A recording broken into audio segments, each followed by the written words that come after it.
사랑의 교회 담임 목사님이신 오정현 목사님 나오셔서 사명받은 한국 장로교회라는 제안에 말씀을 주실 때 큰 은혜 받으시기 바랍니다. 아멘.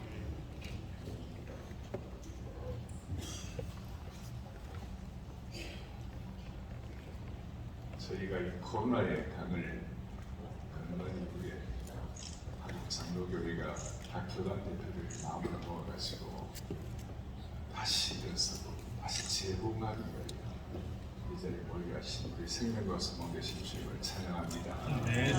오늘 모임 이후에 한국교회가 다시 한번 우리 장로교회가 회복을 넘어 부흥으로 갈 수 있도록 우리의 예배를 던져주시기 바랍니다. 여러분 잘 아시는 대로 전 세계 수많은 나라들 가운데 특별히 아시아, 동아시아, 또 아시아 중에서 수천 년 내려오는 민족 종교를 100년 만에 바꾼 나라는 우리 대한민국이 유일합니다. 그러니까 오래시는 불교, 또 조선시대 불교를 있었습니다. 내가 39년 만에 수천 년 내려오는 민족 100년 만에 바꾼 케이스가 우리나라가 유일한데 그 이유 중에 하나가 한국 장로교회가 하나님 주신 은혜대로 말씀사원, 우리나라는 선교사들 오기 전에 먼저 성경이 먼저 들어온 줄로 믿습니다. 우리나라로 선교사님, 서거들 장로교회, 선교사님 하시는 성경 말씀사원 있고 또 한국 교회는 되게 이제 다른 나라 장로교회는 좀 조용하고 이런데 우리는 아주 기도에 강력한 기도의 자국이 있습니다. 그래서 지금도 우리 특별 새벽 공연을 하면 새벽에 10,000명씩 모이고 그것도 뭐 서너 시간씩 기도하고 어제 우리 대학교 아이들이 수학여행을 다 마쳤는데 총신대, 신대원, 양재 캠퍼스에서 수학여행 대학생들 1,600명이 모여가지고 어떻게 했니 모르니까 3시간 설교 듣고 2시간 하시면서 기도하고 그리고 이 가운데 앞으로 선교사, 목사 될 사람 나오라니까 그 중에 120명이 선교사, 목사 되겠다고 뭐 나가고 반응을 별로 이렇게 하시는데 엄청난 사건이었어요.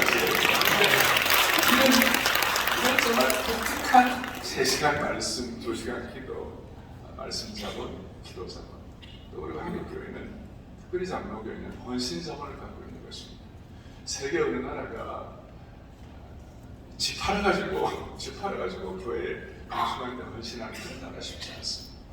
전세 사는 사람 월세 살면서 헌신해가지고 이렇게 교회를 짓고 그래서 수천 년 내려온 민족 종교를 100년 만에 바꾼 유일한 우리 민족 되게 하신 주님을 찬양합니다. 그래서 오늘 이런 은혜를 가지고 제가 본문의 말씀을 여러분과 함께 나누면서 다시 한번 한국 교회가 회복 정도가 아니라 부흥으로 나가게 하여 주십시오. 다시 한번 한국 교회 100년 만에 민족 종교를 바꾼 이 나라의 사명이 다시 한번 회복되게 하여 주십시오. 오늘 본문은 이렇습니다. 십자가 사건 때문에 다들 벌벌 떨고 움츠려있던 그 제자들에게 예수님이 나타나시고 자기 몸 가누기도 힘들고 내일에 대한 어떤 찬란한 낙관론을 펼치기도 힘든 그런 상황 가운데서 예수님이 나타나셔갖고 아버지께서 나를 보내신 것 같이 나도 너희를 보낸다. 여러분 이것은 어마어마한 선포인 것입니다. 다시요. 아버지께서 나를 보내신 것 같이 나도 너희를 보낸다. 이게 대단한 주님이 우리에게 주신 사명을 다시 한번 확인하게 하는 말씀인데요. 자, 아버지 하나님 창조주 아버지께서 성자 예수 그리스도를 이 땅에 보내시는 것은 만세전에 계획하신 이건 도저히 변개할 수 없는 아주 영적인 또 우리 원사적인 강력한 무게감을 갖고 있죠. 하나님이 예수님 이 땅에 보내시는 건 만약에 그게 안 된다면 우리 뭐 성경의 역사가 다 안 되는 거 아닙니까? 그런 엄청난 무게감을 갖고 동일하게 나도 너희를 보낸다. 저는 젊은 시절에 이 본문을 보면서 깜짝 놀란 거예요. 나는 아무것도 아닌데, 우리는 아무것도 아닌데 하나님이 예수님 보내신 것처럼 우리를 주님께서 이 땅을 향해 보내신다. 이거는 놀라운 사건이죠. 그래서 그냥 보내시는 것이 아니라 아무것도 없는 우리들에게 뭘 받으러 보내셨습니까? 성령을 받아라. 너희는 가서 모든 민족으로 제자를 삼아 아버지와 아들과 성령의 이름으로 세례를 주고 내가 너희에게 분부한 모든 것을 가르쳐 지키게 하라. 여러분 그 당시에 그 제자들은 초라한 어부들이었고 뭐 연례 많은 게 아무것도 없고 오늘 이처럼 십자가 사건 이후에 벌벌을 떨고 있는 그런 제자들에게 모든 족속도 제자를 삼아 말도 안 되는 사건이죠. 그런데 말도 안 되는 명령이신데 불구하고 앞에 하늘과 땅에 있는 모든 권세를 내게 주셨습니다. 아버지의 그 권세와 능력이 우리에게 트랜스포, 우리에게 증가되는 것이 그럼 그 뭘로 증가될 것인가? 너희가 성령을 받으라. 아멘. 전 세계 장로교 가운데 한국 장로교는 성령 사역에 대해서 열린 줄로 믿습니다. 특별히 인격적 성령 사역에 대해서 영이 성령의 사람은 영이 육을 통제한다고 생각하고 무슨 은사 이것도 뭐 필요하겠지만 그러나 기본적으로 하나님의 사람과 성령의 사람으로 로마서 8장 말씀처럼 육신의 사람은 육신의 생각을 하지만 성령의 사람은 성령의 생각을 하게 하시고 육신이 영을 통제하는 것이 아니라 영이 육신을 통제하도록 만들어 주신 것입니다. 그러니까 그런 성령의 사역에 대해서 눈이 열려갖고 한국 교회는 특별히 한국 장로교회는 세계 역사에 정말 어떤 그 전례가 없을 정도로 그런 축복을 받게 된 것입니다. 그리고 이런 성령의 역사와 은혜는 그냥 한 방울 두 방울이 아니라 생수의 강이라고 그랬습니다. 생수의 강이라는 게 본래는 리버스 오브 리버, 그러니까 단순한 강이 아니라 강들이라는 것입니다. 이것이 얼마나 강력한지 저 미시시피 강, 아마존, 그다음 뭐 이렇게 세계적인 큰 강들 다 합친 것보다도 더 영광스러운 수많은 강의 능력을 성령의 역사를 통해서 이루게 하실 것이다. 그런 것들이 있기 때문에 어떨 때는 이런 사명을 가지고 마음을 다하여 전심을 다하여 투자를 할 때에 여러분과 제가 갖고 있는 부족함이 있지만 우리의 사역의 한계를 돌파할 정도로 그런 은혜를 베풀어 주신 것입니다. 자, 성령께서 오셔서 우리에게 아버지께서 나를 보내시니까 나도 너희를 보내노라.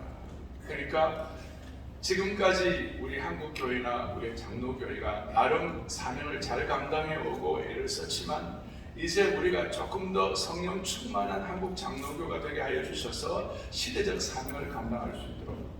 그래서 우리 1세기에 그 제자들은 뭐 남들한테 너무 많은 거 없었지만 그 1세기에 지난 제자 성령 충만한 제자들의 피해 복음 앞에 에베소가 문을 열고 빌립보가 한국을 하고 대로마 제국이 뵙기를 들어줬습니다. 초대교회 강력한 역사가 있으니까 그 대로마 제국이 뵙기를 들고 기독교를 국교로 공유하고 그런 일이 일어난 것입니다. 그래서 제가 오늘 우리가 하나님께 이렇게 부름받았습니다. 하나님의 목회자로 사역자로 또 한국 장로교 교인으로 부름받았습니다. 부름받은 은혜와 특권이 감사하지만 앞으로 이 시대 앞에 이 4차 산업혁명 시대에 우리 앞에 한 번도 펼쳐지지 못한 이 독특한 시대 앞에 우리가 한국 교회가 특별히 한국 장로교회가 사명을 감당할 수 있는 보냄받은 사명자의 사역을 잘 감당할 수 있는 축복을 주시길 바라는 것입니다. 그렇게 하려면 두 가지를 적용하고 싶은데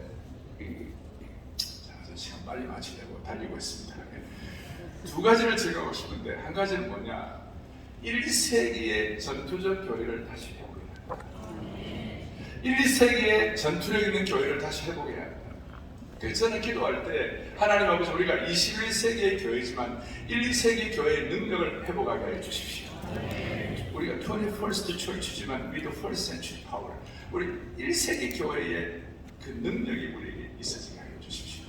이게 무슨 말인가 하면 자 1세기 교회가 능력이 있고 로마 컨스탄틴 대제가 390년에 기독교를 국교로 공인화하고 그러고 난 다음에 기독교가 전투적인 강력함이 이제 화해가 된 것입니다.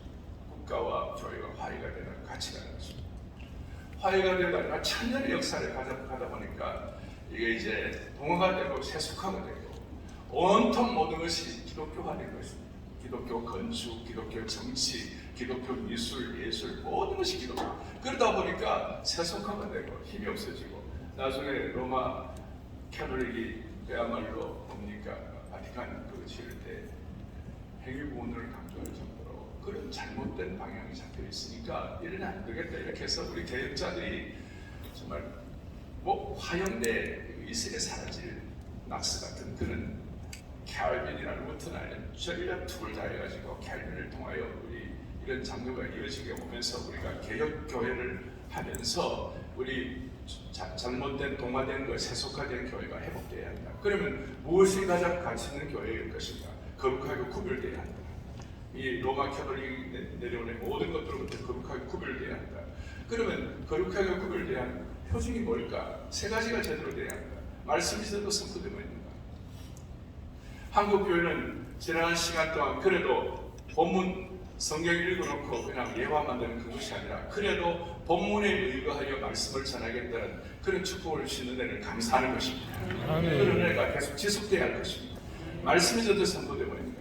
두 번째, 성려전이 제대로 시행되고 있는가? 오늘 성찬 시간입니다만은 세 번째, 권승이 제대로 될 수 있고 있는가? 저는 어릴 때 저희 부친이 부산 노예는 의장도 하시고 저희가 이제 장로교 4대인데 제하고 제 동생이 이번에 합동측 부총장이 됐는데 형제는 용감하였다. 자, 그런데 제가 가만히 생각을 해보니까 무슨 이런 우리 사역에 이런 일이 일어나는가. 저희 부친이 예배를 드리기 전에 항상 장로교 12신조를 선포하시고 예배를 드리셨어요. 어릴 때부터 저는 장로교 12신조에 익숙하고 있었어요. 그래서 우리가 교리를 지키고 그 다음 장로교의 전통을 지키고 잘 감당해 오는 것이 참 귀한 일이었어요. 그런데 이 개혁교회가 이걸 종교개혁 이후에 500여 년 동안 일을 하다 보니까 무슨 일이 벌어졌냐면 너무 내향적이 된 것이에요. 아버지께서 나를 보내신 것 같이 나도 너희를 보낸다는 이 사명을 조금 더 충실히 이행할 수 있는 어떤 그런 집중력이 좀 사라지기 시작했어요. 내향적이 되다 보니까 교회 안에서 내부 분열이 일어나고 아군끼리 싸우고 이런 일들이 많이 일어나고 있습니다. 바로 웃기는 이번 장로교회 날이 지나고 난 다음에 한국교회가 1, 2세기 교회의 전투력을 다시 회복하게 하여 주셔서 보내받은 사명자의 삶을 충실히 감당하는 축복을 주시기를 바랍니다. 두 번째로는 그러면 어떻게 하면 보내받은 성도의 사역을 더 잘 감당할 것인가? 이제는 경쟁 구도가 아니라 섬김 구도로, 경쟁 구도가 아니라 미션 구도로. 그 이유는 우리 앞에 펼쳐진 이 시대적 상황이 만만하지가 않습니다. 세 가지 삼중의 변곡점을 맞이하고 있습니다. 시대의 변화, 영적 정체, 낯선 다음 세대. 인공지능의 진보로 사람의 일자리가 줄어드는 것이 현실화되어 버렸고 챗GPT가 설교문을 작성하려고 하는 이런 시기에 우리가 어떻게 하면 보내받은 사명자의 삶을 잘 살아갈 수 있을 것인가? 어떻게 성경적 가치관, 한국교회에 들어가신 말씀 자본, 기도 자본, 헌신 자본을 유지할 수 있을 것인가? 교파적으로 단파적인 분열을 멈추고 우리에게 주신 복음의 절대질, 하나님 말씀의 절대 진리, 예수 그리스도의 유일성, 공교의 중요성, 성령의 능력과 주권 이런 것들을 어떻게 지켜나갈 것인가? 제가 볼 때 한국 교회가, 특별히 우리 장로교회가 성경부터 미션부터 또 영적인 비대칭 전략을 가지고 골리앗이 칼 들고 나왔을 때 비대칭 전략이라는 것은 다윗은 가만히 있다가 같이 칼 들고 나온 것이 아니라 물맷돌 들고 나온 것입니다. 링컨이 막 전쟁하고 싸우는데 그 전략을 쓰고 막 그랬는데 갑자기 링컨은 기도하러 들어가는 것입니다. 여호사밧 앞에 수많은 대군들이 왔을 때 찬양대를 앞세운 것이 비대칭 전략입니다. 한국 교회가 시대 앞에 모든 사람들이 뻔히 알만한 그런 어떤 작전이 아니라 강력한 영적 비대칭 전략, 성경구도 미신구도를 가지고 승리하는 축복을 주시기를 간절히 바랍니다. 작년도 9월 26일 날을 한국교회 성김의 날이라고 해서 저희들이 목사님들 이렇게 사역자들 사모님들 정말 5,596명의 이런 사역자들 같이 모여가지고 1박 2일 동안 집회를 하는데 지방에서 오신 분들은 뭐 숙소들이 다 없으니까 우리 교우들이 이제 홈스테이를 하고 이렇게 다녀서 상당히 많은 헌신을 하고 이렇게 했는데 9.16 한국교회 성김의 날을 이렇게 하면서 우리가 어떻게 앞으로 이 미션 구도로 제대로 나가야 할 것인가 슬로건을 하나 나눠주셨습니다. 사람에게는 진심으로, 하나님께는 전심으로. Sincere heart to people, whole heart to God. 한국 장로교회가 시대하에 사람에게는 진심으로, 하나님께는 전심으로 가면 하나님이 반드시 역사해 주시리라 믿습니다. 2010년이 에딘버러 선교 100주년이었습니다. 스코틀랜드 장로교회 거기서 선교에 대한 열정과 꿈을 가지고 선교대회를 하고 그때 우리 한국 일제시대 이제 시작이었지만 3월 마페 선교사님하고 이렇게 해가지고 한국 장로교회가 에딘버러에 대표단을 파송했어요. 거기서 이제 무슨 일이 있었는가 제가 보니까 제가 2010년도에 에딘버러 대학교에 이 장로교 개혁교단이 모여가지고 천단천지 집회를 했는데 그날 제가 말씀을 전했는데 자력이 뭘 좀 중요한 게 없을까 하고 제가 살펴보았더니 1910년도에 사무엘 마페 선교사님이 한국 장로교를 대표해가지고 오셔갖고 뭐라고 얘기했냐면 1910년입니다. 조선 사람들은 한국 사람들은 경제적으로나 정치적으로는 희망이 없습니다. 당연히 일제시대에 이제 시대가 시작되니까 식민지 시대가 시작되니까 희망이 없습니다. 어쩌면 한국의 전통사회도 별 희망이 없습니다. 그런데 한국 사회가 딱 하나 희망이 뭐냐면 한국이 영적으로는 강국이 될 것입니다. 한국 장로교를 중심으로 해가지고 영적으로는 강국이 될 것입니다. 제가 그러면서 눈물이 막 났어요. 그날 진짜 그 예화를 제가 같이 나눴는데요. 여러분 우리는 러시아보다도 땅덩어리가 적습니다. 우리가 중국보다 인구가 적습니다. 일본보다 경제가 약합니다. 그러나 하나 딱 강한 거 있습니다. 그것이 무엇입니까? 한국 교회가 더 강한 것입니다. 한국 교회가 강한 것입니다. 한국 교회가 강하다고 할 때는 그때 한국 교회 70% 이상 차지하고 있는 한국 장로교회가 역할을 잘 감당하면 하나님이 은혜를 베풀어 주실 것입니다. 오스 기니스라는 사명 소명이라는 이 글을 쓴 유명한 저자이고 옥스퍼드 교수가시고 시대적인 인물이신데 제가 지난 12월에 그분과 같이 식사를 하면서 진지한 얘기를 했어요. 자, 한국보다도 인도네시아가 지금 더 크리스찬이 더 많습니다. 인도네시아가 2억 8천만인데 15%가 크리스찬이니까 이슬람 최고의 이슬람 국가이긴 하지만 크리스찬이 많습니다. 브라질이 우리보다 크리스찬이 많습니다. 나이지리아가 더 많습니다. 그러나 인도네시아나 브라질이나 나이지리아가 지금 세계 기독교의 어떤 그 역할 입장에서 볼 때에 한국보다 더 많은 역할을 한다. 그렇게 말할 수가 없다는 것입니다.